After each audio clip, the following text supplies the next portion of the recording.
Bayezid I. The very name still echoes with the clang of steel and the thunder of hooves, a testament to his enduring legacy. He was a sultan who embodied the rising power of the Ottoman Empire, a force that would shape the course of history, a man whose ambition knew no bounds, driven by a vision of greatness. He was a warrior who carved his name onto the very soul of a continent, leaving an indelible mark. His story is one of relentless conquest and unwavering determination, a saga of triumph and struggle. Bayezid, known as the Thunderbolt for his swift and decisive military victories, was not content with simply ruling a corner of Anatolia. His ambitions were far greater. He inherited an empire on the rise, a whirlwind of Ottoman might sweeping across the remnants of a fractured Byzantine world. But Bayezid saw further, envisioning a grander future. He dreamt of a dominion that would eclipse even the glories of Rome, a vision that drove his every action. His reign from 1389 to 1402 was a whirlwind of campaigns and conquests, each more ambitious than the last.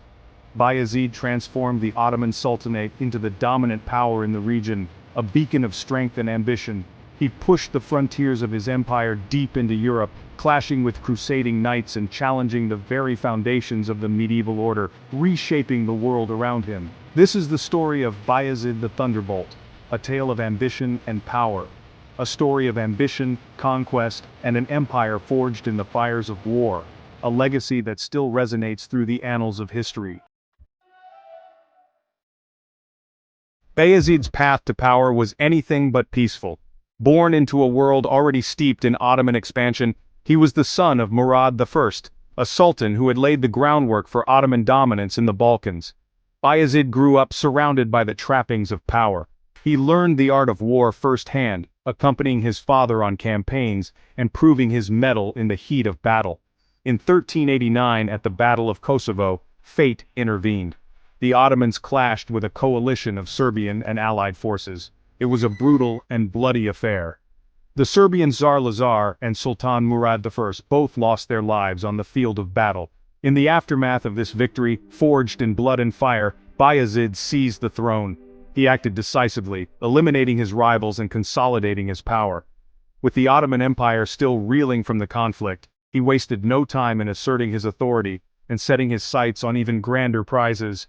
The Thunderbolt had announced his arrival, and the world would soon tremble before him. The late 14th century was a time of immense upheaval in Europe, a period marked by dramatic shifts in power and relentless conflict. The Byzantine Empire, once a bulwark of Christendom, had been reduced to a shadow of its former glory, struggling to maintain its influence and territory. The once mighty empire was now a fractured collection of squabbling principalities, each vying for control and power amidst the chaos. They were easy prey for the rising Ottoman power, which was rapidly expanding its reach and influence. Meanwhile, further west, the kingdoms of Europe were locked in their own internal struggles, battling for dominance and survival. The 100 Years' War raged between England and France, draining resources and dividing the continent, leaving it vulnerable to external threats. This left the fragmented Byzantine Empire vulnerable and ripe for conquest. Bayezid recognized this opportunity and prepared to act. He saw a chance to exploit the weakness of his enemies and expand his empire, driven by a vision of Ottoman supremacy. He was a shrewd strategist and a ruthless tactician, always thinking several steps ahead. He understood the importance of momentum and the element of surprise in warfare. He launched a series of lightning-fast campaigns, striking at the heart of his enemies before they could mount a cohesive defense, leaving them in disarray. Bayezid's ambitions extended beyond mere territorial gain. He sought to reshape the political landscape of the region.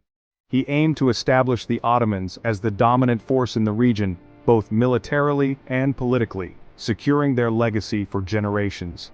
His conquests were not random acts of aggression, but carefully planned strategies. They were calculated moves on the grand chessboard of power, each designed to secure his empire's future.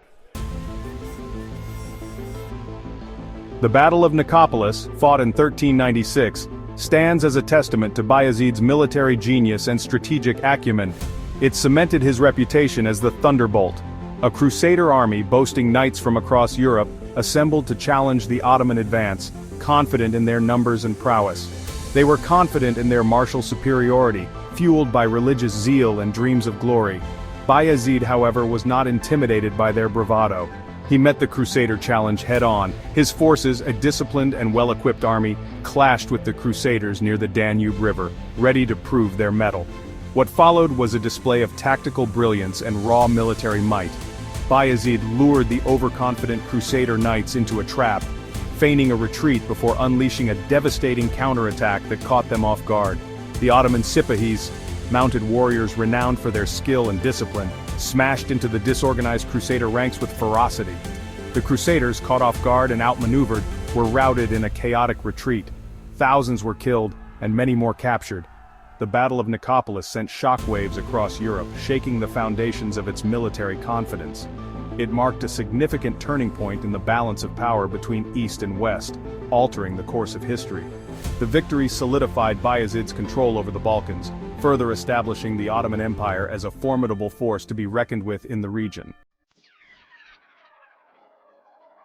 Section 5. The Ottoman Empire Reforged. Bayezid's reign was a period of immense transformation for the Ottoman Empire. His conquests vastly expanded the empire's territory. He integrated newly conquered lands into the Ottoman administration. He established efficient systems of taxation and governance, securing his lines of supply and consolidating his control over vast distances. Bayezid also understood the importance of culture and religion in uniting his diverse empire. He patronized the arts and sciences, attracting scholars and artists to his court. He oversaw the construction of mosques, schools, and other public works, promoting Islamic learning and solidifying Ottoman rule. Perhaps his most enduring legacy was the siege of Constantinople. He aimed to capture the Byzantine capital, the last bastion of the once mighty Roman Empire.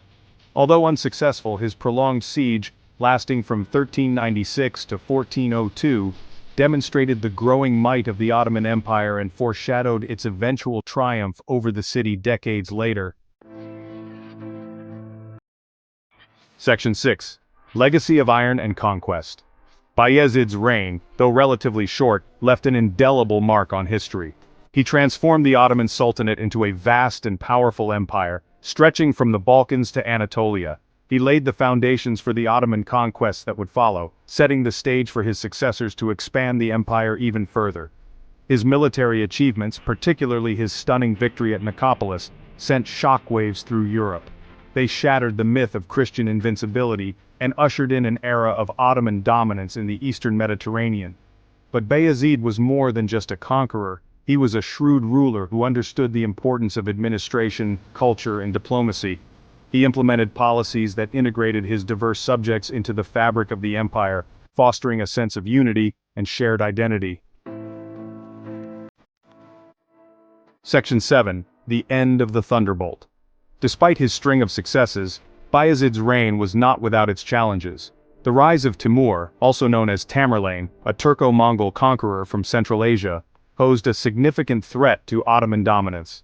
Timur, a ruthless and ambitious ruler in his own right, carved out a vast empire across Persia and Central Asia.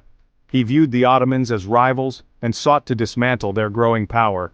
In 1402, the two empires clashed at the Battle of Ankara, a confrontation that would decide the fate of the Ottoman world. The battle was a disaster for Bayezid. Timur, a brilliant tactician, outmaneuvered and outfought the Ottomans. Bayezid fought valiantly but was ultimately captured by Timur's forces. The defeat sent shockwaves through the Ottoman Empire, halting its seemingly unstoppable expansion. Section 8. A Lasting Impact, the Legacy of Bayezid. I continues to shape our world in many ways. His conquests redrew the map of Europe and the Middle East, shaping the geopolitical landscape for centuries to come. The Ottoman Empire, which he expanded and strengthened, went on to become a major power, influencing the course of history for over 600 years. His reign also had a profound cultural impact. The fusion of Byzantine, Islamic, and Ottoman traditions under his rule created a unique cultural blend that continues to influence art, architecture, and cuisine in the region today. Bayezid's story is a reminder that the course of history is shaped by individuals, their ambitions, and the choices they make. His rise and fall serve as a cautionary tale about the nature of power, the fleeting nature of victory, and the enduring impact of human ambition. Section 9. What If? The Reign of Bayezid. I poses a tantalizing what-if question for history enthusiasts. What if he had triumphed over Timur at Ankara? How would the course of history have changed? Would Bayezid have pressed his advantage, conquering Constantinople and reshaping the destiny of both Europe and the Middle East? These questions spark our imagination and remind us that history is not a linear narrative but a tapestry of possibilities. Bayezid's story, though ultimately ending in defeat, continues to captivate and inspire us, urging us to ponder the complexities of the past and the enduring power of human ambition.